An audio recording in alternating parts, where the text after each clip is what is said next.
As the sun rises on yet another day at the office, we meet Mira, a hard-working employee who is diligently working on a project.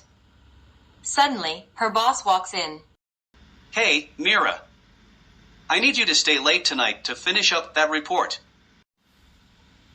Mira nods obediently, already feeling the weight of her workload crushing her like a giant boulder. The boss walks away, leaving Mira feeling drained and overwhelmed. To herself. Oh, why did I say yes? I have so much on my plate already. I wish I had told the boss that I have a hot date with my Netflix account tonight. Mira knows she has been putting in too much time and effort at work, but she can't seem to find a way to say no. She continues to work late into the night and decides to finish the project at home. Later at night, Mira is deeply involved in her work. She decides to take a break for a while before finishing the project.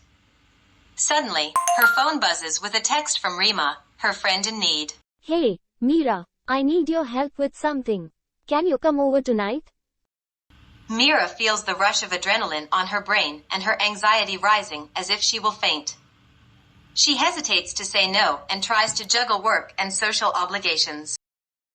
I want to help my friend, but I also need to take care of myself. If only I had Hermione Granger's time turner, I could do it all. Finally, Mira texts back. I want to come over and help you, but it is difficult to make it tonight. I have a lot of work to finish up. That's okay. I understand. Let me know if you need anything. Mira smiles, feeling a weight lifted off her shoulders. She has been able to prioritize herself over stress and anxiety. As the night wears on, Mira finds herself feeling even more exhausted, and she realizes that she can't keep doing this to herself. She decides to take a stand and set boundaries to take care of herself. The next day at work.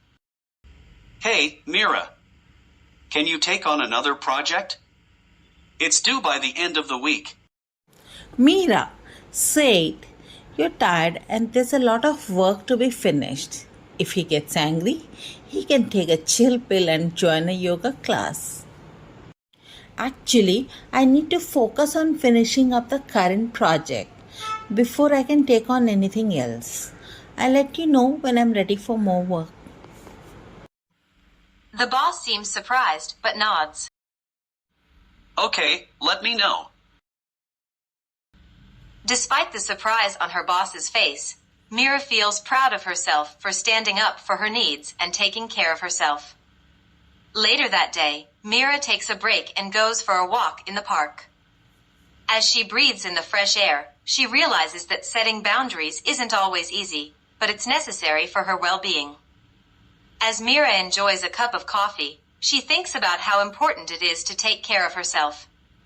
She realizes that saying no and setting boundaries doesn't mean she's being selfish, but rather it's a way to prioritize her own needs and well-being. From that day on, Mira makes a conscious effort to set boundaries in her personal and professional life. She learns to say no when she needs to, and to prioritize her own well-being over pleasing others. As a result, Mira finds that she's less stressed and overwhelmed, and more focused and productive.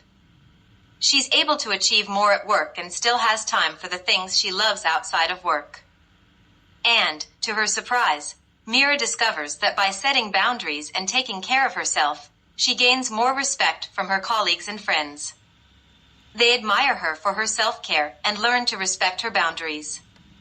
So remember, learning to say no and taking care of yourself isn't just good for you, it's good for everyone around you.